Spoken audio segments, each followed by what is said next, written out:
While nga nag-prepare ang uban nagkuhag lingkuranan, kumusta? Nganong ang Kristohanong paborito magyud naa sa luyo. Ato kunong kanang sibug-sibugan diri sa atubangan be. Kay ang unang makadawat sa panalangin kanarabang nasa tubangan. Wala ra ba sa luyo? Sige, dali. Kay aron salo gyud nato ang pulong sa Ginoo nining kaghabion. Hallelujah. But before ko mo share mga kaigsunan, ato sang pasidunggan ang Ginoo. Hallelujah. Magampo ta. Atong mamarog ta kay halangdon man ang Dios, balaan siya.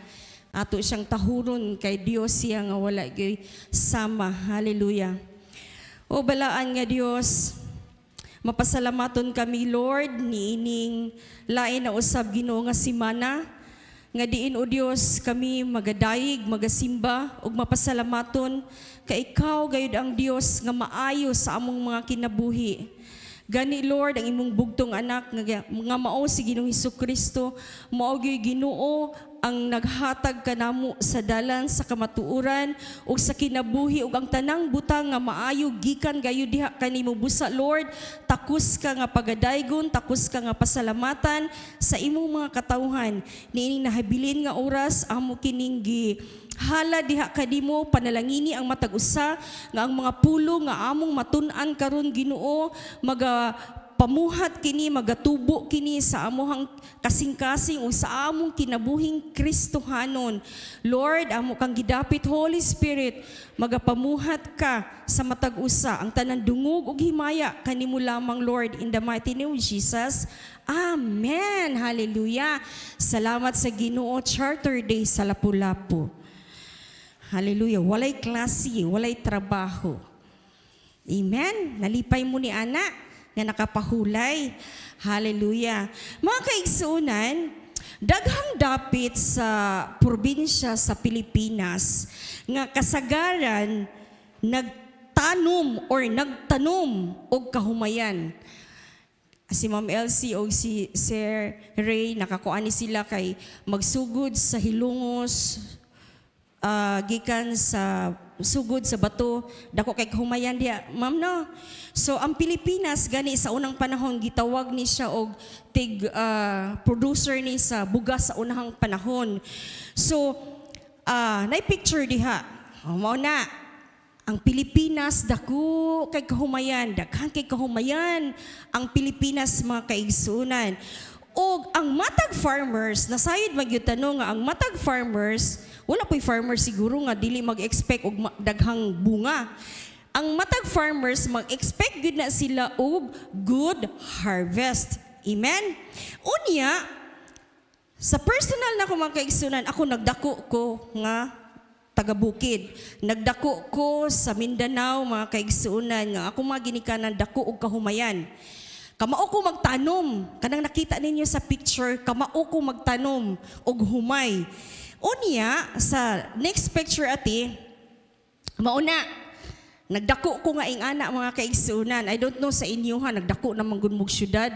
Pero sa Mindanao, sa Leyte, mauna amuhang kinabuhi. Magtanom ni anang humay. But before ni anang mahitabo mga kaigsunan, o ang pagtanom di ay daghang klase na islanting na ay ugsok lang nga pagtanom sa humay nagkalain-lain nga diskarte sa pagtanom mga kaigsunan og humay. Og unya before day ana lain nga picture. Before ta magtanom ang basakan limpyuhan sana. Di ba? Nakarelate mo?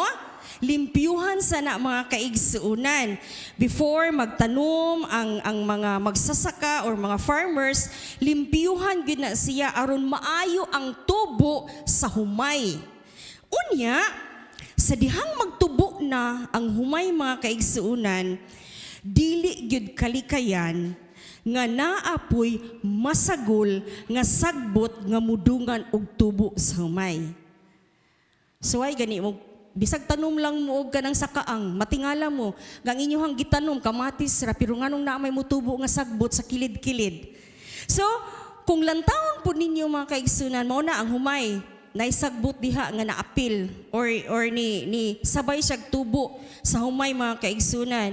Kung lantawon aron pod nato ang kahumayan sa layo mga kaigsuonan, daw parihas na sila.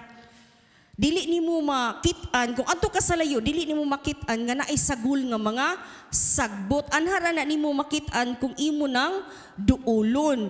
Og unya mga kaigsuonan, kung adunay tawo nga walay kasinatian sa pag-harvest, both ang humay ug ang sagbot maapil gyud na siya og kaibot. Apan niining kagabion, hallelujah. Niining kagabion mga kaigsuonan, atong tun-an ug kuhaan nato og lesson ang usa ka sambingay ni Jesus Christ. Mabasa na nato sa Mateo, siguro ang uban nakabalo na ani, maghisgot lang tag sagbot, weeds sa English, kabalo na ani.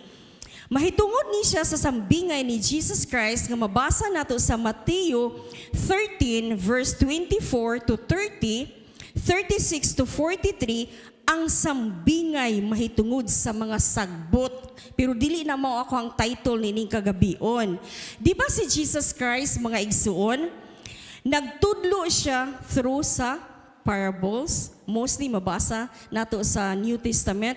Nagtudlo siya through parables, simple stories, apan adunay lawom kaayo nga espirituhanon nga kamatuoran.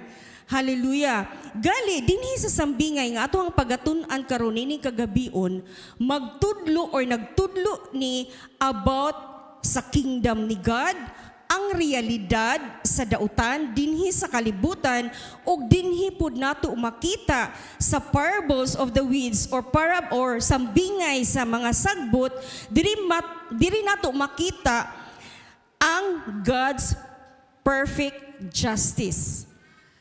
Ato nahang himay-himayon unya na amang gyud ni si bani nining kagabion mga kaigsunan before ko mo tackle sa atohang lesson karon.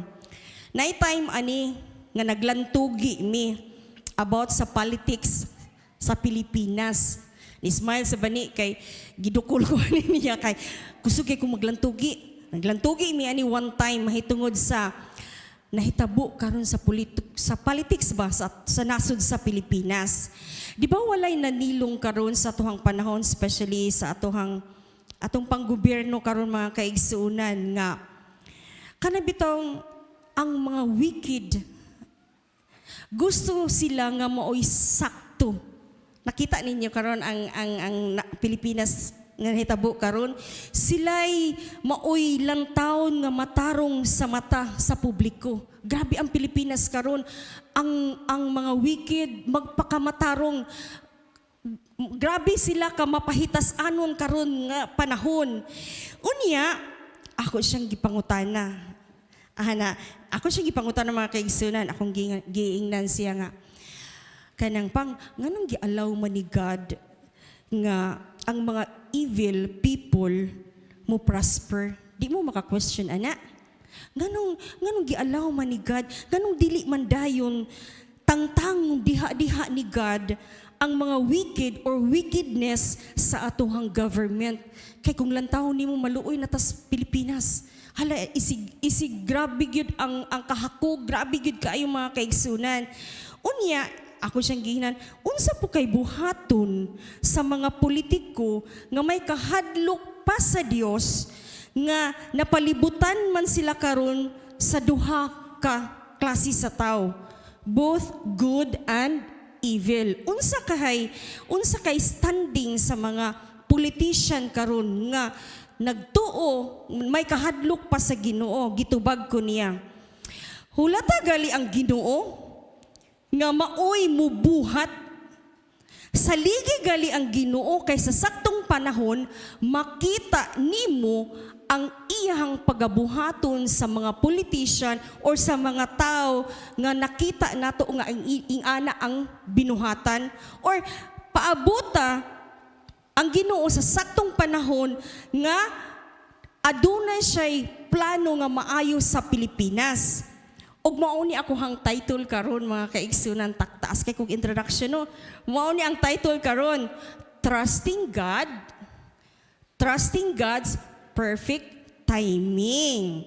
Sa ako nang giingon mga kaigsunan, sa sambingay mahitungod sa mga sagbot sa Mateo 13:24, 30 to 36 para masabtan gayud nato ang unod niini nga sambingay. Gamay lang nga recap. Diha, mabasa ninyo kung naamoy Bible, kung naamoy cellphone diha. Gamay lang nga recap nga ang farmers kay nagpugas og maayong liso o binhi. Follow lang mo ha. Unya, usa niya nakagabi samtang nangatulog ang tanan, usa ka kaaway ang miadto og misabod og liso sa mga sagbot sagol sa trigo og unya mibiya. Mabasa na ninyo sa verse 24 to 25. Sa verse 26 to 28, sa dihang nakatubo na ang mga tanom og misugod na pagbuswak ang mga uhay, diha pa mailhi ang mga sagbot. Dinhi nakabantay ang mga sulugoon og miingon sa tigiya, "Sir, gusto ka bang mangadto kami og pangidto namo ang mga sagbot?" Tanawa ang tubag sa tag-iya. Sa verse 29 og 30 mga kaigsunan, miingon ang tag-iya sa kahumayan. Kahumayan na lang ako example kay humay mo trigo diri sa Pilipinas. Ayaw. Ana ang tag-iya, ayaw. Kay sa inyo unyang pag-ibot sa mga sagbot, basig maapil og kaibot ang trigo. Pasagdahin ninyo nga ang trigo ug ang mga sagbot magdungan og tubo hangtod sa ting-ani. Okay, sa verse 36, kung mo adto mo sa verse 36 to 40, dinhi gi-explain ni Jesus Christ ang sambingay. So, ang farmers mao si Jesus. Di ba? Ang field, mao ang kalibutan. Nadia sa screen, ang good seed, mao ang mga tao nga sakop sa gingharian sa Dios. Ang sagbot or ang weeds mga kaigsuunan, mao na ang mga tao nga sakop sa yawa, sa kaaway. Ang enemy, mao si Satan. Ang harvest, mao na ang pangani or katapusan sa kalibutan. Igsuon niini nga kagabion, kini nga sambingay adunay lesson nga makutlo nato niining kagabion. Musunod lang ta mga kaigsunan na kay buot sa Dios nga atong hibaluan, number 1 nga lesson nga atong mahay makutloan niini nga sambingay mga kaigsunan nga si God nagtanom og maayong liso o binhi. Amen? Matod pa sa Santiago 1:17, English man na diha, basa lang ko sa Bisaya aron makuha gayud nato. Nagaingon ang pulong sa Ginoo, ang tanang maayo og hingpit nga mga gasa nagikan sa langit. Gikan kini sa Dios nga maoy nagbuhat sa mga kahayag diha sa langit. Dili gayud siya mausab o magpakitag landong sa pagkausab. Igsuon, ikaw ug ako gibuhat ta sa Dios, gitanom ta sa Dios, niini nga kalibutan, number 1 kay aduna tay purpose. Good purpose nga gibuhat ka ni God dinhi sa kalibutan. Number 1, aron kita makaila sa Dios. Number 2, aron i-glorify nato si God, aron higugmaon nato si God. Maunay reason mga kaigsunan nga gitanom kita, gibuhat kita nganong naata niining nga kalibutan kay ikaw ug ako adunay katuyuan ang Ginoo. Amen. Mga kaigsunan, sa ako nang giingon, gitanom kita si God, hallelujah, nag-continue siya pagtanom hangtod karon sa kamatuoran through sa iyahang pulong o sa iyahang mga katawhan. Atong hinumduman igsuon nga si God invested His love, grace and truth sa atohang mga kinabuhi. Ing anak taka-thankful sa Ginoo. Mabitaw na, ayaw di mo pag-ingon nga ha, malas man ko, dili man ko maayong binhi. Sipyat ramang ko niini nga kalibutan, no, kay gitanom ka kay maayo kang liso, nganong naa ka niini karong panahon na kay adunay purpose si God sa imuhang kinabuhi. Kay matupasayang pulong, si God nagtanom og maayong binhi o liso sa kalibutan sa atohang mga kinabuhi. Ang pangutana niining kagabion, ikaw ba og ako, kitang tanan ba mga kaigsunan, kumusta man ang liso nga gitanom ni God karon sa imuhang kinabuhi? Imo ba ning gipatubo aduna may bunga for the glory of God, for the kingdom of God? Kita ray makatupat. Kumusta ang liso sa pagtuo? Kumusta ang imuhang liso sa kaluwasan? Ato ba nang gilihok? Kumusta ang liso sa imuhang paghigugma sa Dios sa atohang isig ka tao mga kaigsuunan? Mao na sayra nato ni kagabion nga ang Dios, number one nga lesson nga atong makuha karon, si God nagtanom og maayong binhi o liso niini nga kalibutan sa atong mga kinabuhi. Busa ayaw pag maoy-maoy. Ingna ang imong kaugalingon, Lord, maayo ko nga binhi Ginoo. Og kay maayo man ang binhi nga naa kanako, Lord, ako ning unsa man magpugas pugko og maayo. Amen. Ikaduha mga kaigsunan, di ba si God, ang tanan gibuhat ni God nga maayo. Agoy ang number 2. Ang atong kaaway kay kung naay bida, naay kontrabida, ang atong kaaway is always at work. Ang atong kaaway kanunay man namuhat, mamuhat. Unsa gali ang, para mahinumduman jud ni nato, unsa gali ang number 1 nga lessons nga makuha nato sa sambingay? Igsoon, nangatulog na mo? Unsa ang number 1 lessons nga makuha nato sa sambingay? Number 1, si God nagplant og maayong binhi or seed sa imuhang kinabuhi, sa atohang kinabuhi. Number 2, mabitaw na God's desire has always been good sa atohang mga kinabuhi. Mo ni atong hinumduman, wala ka gimugna aron tagaan ka og bad nga kinabuhi niini nga kalibutan mga kaigsunan. Nag-desire si God nga always been good ka sa imuhang kinabuhi. Hallelujah. Apan sa kunang giingon, ang ikaduha nga lessons nga atohang makuha, ang enemy is always at work. Mao na mga kaigsunan, niini kagabion matupan ni Jesus, ang kaaway miabot, ang kaaway nagpugas og sagbot.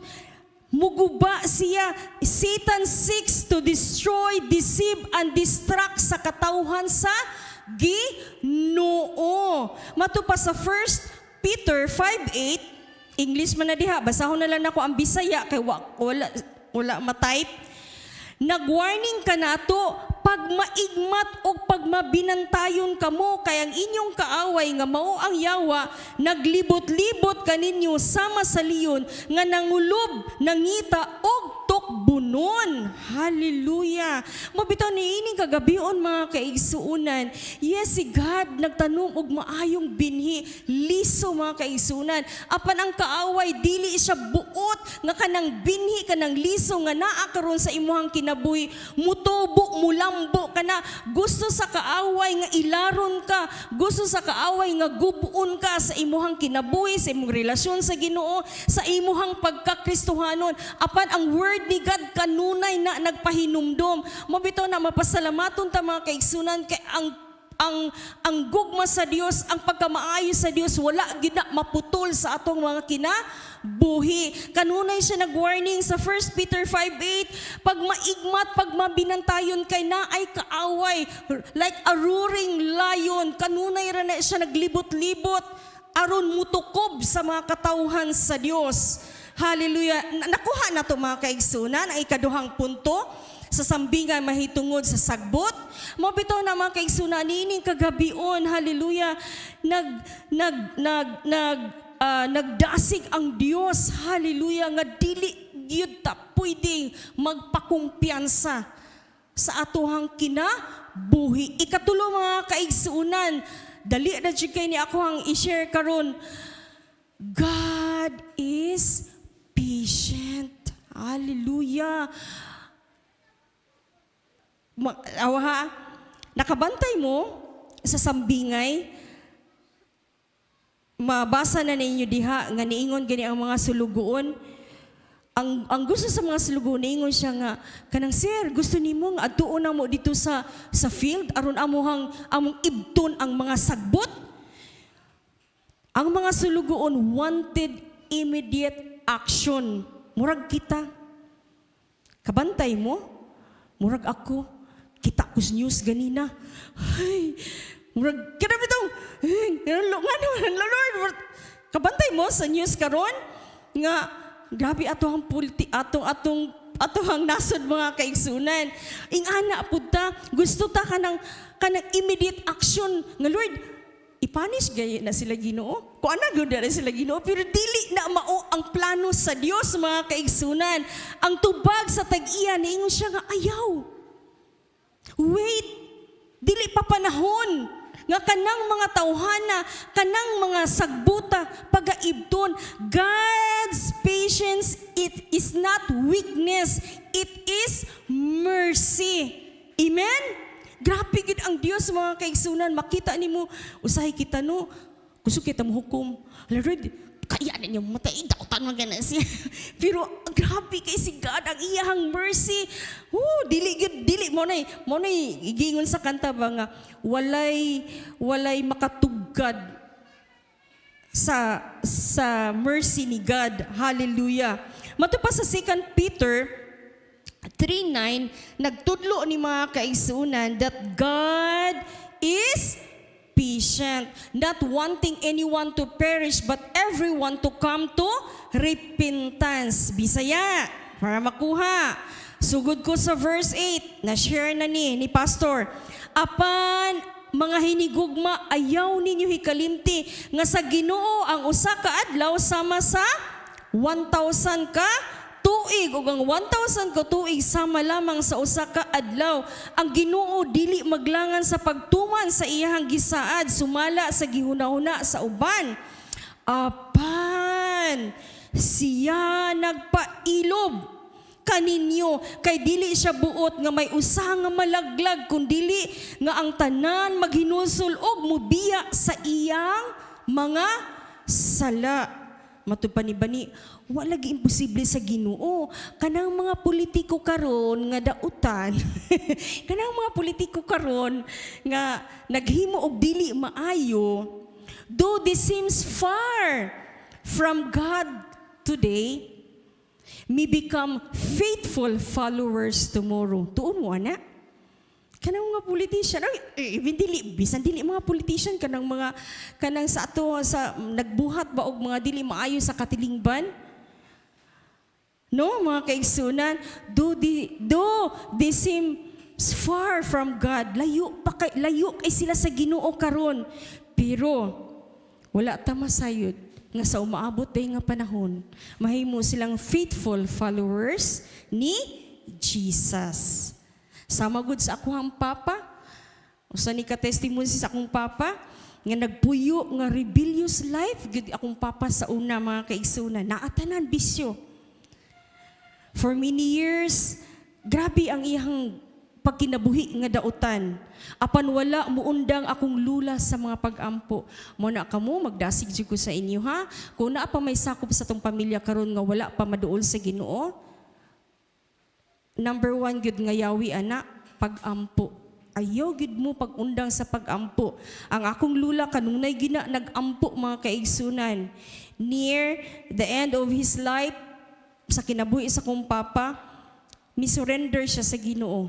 Mga kaigsuunan, misurrender siya ni Jesus Christ, iyang gidawat si Jesus Christ, iyahang manluluwas, iyang Ginuog manluluwas, and tanaw ako ang papa karon. He became a testimony of God's grace. Ing ana ang Dios nga mamuhat mga kaigsunan. Kay kung tingali si God, diha dayon gihukman ako hang papa sa iyang kinabuhi, earlier sa iyang kinabuhi. he would never experience good salvation. Maupod na ikaw ug ako. Taliwala sa tong kabadlungon, taliwala sa atuhang pagsigiglikay-likay sa Ginoo, pero gitagaan patag chance ni God. Hallelujah! Aron ikaw ug ako makabaton, makaila, ug makabaton og kaluwasan. Moingon siguro ka dugaya maluwas akong magpapa. Dugay na makog inampo. Ayaw jud undang og pagampo. God's timing is perfect. Amen? Ingana ang Dios mga kaigsuunan. Ang ikaupat, ang adlaw sa paghukom kay muabot gayud. No? Kay di ba sa sambingay ang harvest kay nagrepresent na siya sa unsa man? Pagtapos, end of the age. Sayod man tanong nga moabot gayud ang adlaw nga ilahi ni God ang mga matarong og ilahi ni God ang mga wicked. Mabasa na ninyo sa verse 40 to 41 hangtod sa 43. Alaot gani kaayo. Isugnod sila, adtugid sila sa kalayo sa impierno. Pero ang mulahutay mao ni ang saad sa Dios sa Mateo 13 verse 43, unya ang katawhan sa Dios mudan-ag sama sa adlaw dito sa gingharian sa ilahang amahan. Mao ni ang mahitabo sa mga tao nga mubarog taliwala mga kaigsuonan. Sa paghukom, kung ikaw naabtan sa Ginoo, kung ikaw ang binhi nga naa karon, imong gipadayon sa pagpugas diha mga kaigsuonan nga magkinabuhing matarong, hallelujah. Then ikaw ug ako mauban ni ana nga gingharian nga giandam sa Ginoo.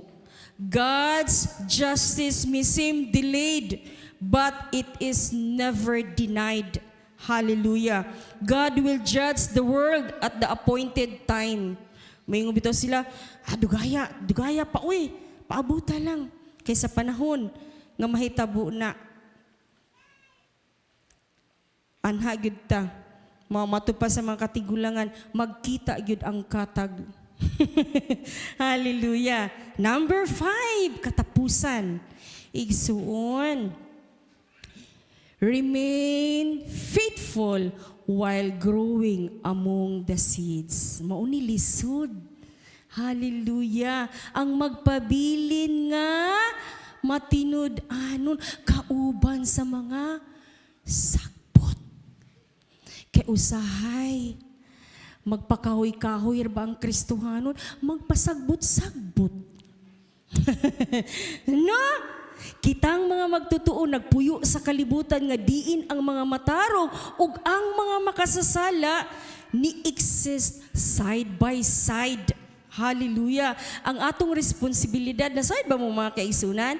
Ang atong responsibilidad is not to become discouraged, but to remain faithful. Sa unsa man? Number 1, be faithful in prayer. Hallelujah. Be faithful in serving the Lord. Aron mahimo kang magpabilin ka nga faithful mga kaigsunan. Then pabilin nga mainampuon, pabilin sa pagpangalagad sa Ginoo, pabilin sa paghigugma, sa pag-serve ni God, sa paglong ni God, sa paghimaya ni God. Share the gospel. Keep trusting God in spite nga napalibutan ta sa dautan mga kaigsunan. Barog, dili dapat ang mga maayong tanom mo stop sa pagtubo. Bisan pa man nga siya napalibutan sa mga sagbot. Mo ni pait karon. Kay usahay ang mga Kristohanon. Nasayod ka nga maayo kang tanom. Pero usahay di lang usahay mo join gyud, mutikang gyud og balik ngadto sa kalibutan mga kaigsunan. Makita nato karon nga grabing korupsyon sa Pilipinas. Makita nato karon ang injustice sa Pilipinas o sa laing nasod. Ang temptation, wag tuo. Ang opposition, wag tuo mga kaigsunan. But remember that God is still working. Amen? Nagapamuhat gid ang Ginoo mga kaigsuunan ay padayon lang ta sa pagtubo igsuon diha sa pagtuo o sa pagka-obedience. Hallelujah. Conclusion. Ang sambingay mahitungod sa sagbot or weeds, nagtudlo kanato number 1, that God is plant good seed. Nagtanom gid siya og maayo mga kaigsuunan. Sa atong kinabuhi, niini nga kalibutan, kabantay mo sa creation, unsay paghuman og himo ni God, unsay iyang giingon? Judalo, unsay iyang giingon? Pagbuhat niya sa mga sa creation, unsay last nga isulti ni God? It is good. O diba? Creation pa lang, pag-start pa lang, maayo na ang gibuhat sa Ginoo. But, number 2, ang kaaway, the enemy works against God's purposes. Maupod ni no, naagi kontrabida. Apan, in spite ni anak mga kaigsunan, in spite sa atong mga kahuyangon, mga pagkulang, ang Dios kay unsa man, God is patient and merciful. Pero ayaw po ninyo og unsa man abusari. Hallelujah. Og hinumduman nato nga wala may mugamot nini nga kalibutan sama sa sambingay mo abot gayud ang pag-ani, judgment will come in God's perfect time. Hallelujah. Og ang ikalima, believers must remain faithful until the harvest. Magmatinud-anon ta mga kaigsunan. We should not lose hope because evil exists in this world. God sees everything. Hallelujah. God remain in control. Og usa ka adlaw ni ana, ang atong gipaabot mahitabo gid na kay moabot gid siya aron sa pagkuha sa iyahang mga tinawag. Hallelujah. Nini kagabion, ask God nga Lord, himo ami nga mag-remain nga faithful sa kalibutan nga diin mi Lord gipalibutan sa maayo ug sa dautan. Nya tabangi mi Lord nga mo grow. Hallelujah. Nga hatagan unta ta sa Ginoo og unsa man paglahutay, wisdom, courage to follow ni Jesus. Trust His perfect timing mga kaigsunan. Kinahitabo karon sa Pilipinas, trusting God's perfect timing. Mamunga gyud ang Pilipinas og maayo. Apan kitang mga Kristohanon dili gayud muundang sa pag-ampo. Hallelujah. Iampo pud na nato sila nga maluwas sila ug makaila sila sa buhi ug gamhanan nga Dios nga atohang gialagaran. Amen. Naamoy nakuha mga kaigsunan, mahitungod sa sambingay sa sagbot, no? Ing ana ta ka thankful kay si God always nag-remind sa atohang mga kinabuhi. Unsa man ang gidesire karon sa inyong kinabuhi, unsa man ang inyong gipangayo sa Ginoo, kana siya. Saligi ang Dios kay sa saktong panahon o sa iyahang panahon, iya yun ang ihatag ang kadaugan nga inyong gisar karon sa inyong kinabuhi. To God be the glory. Amen.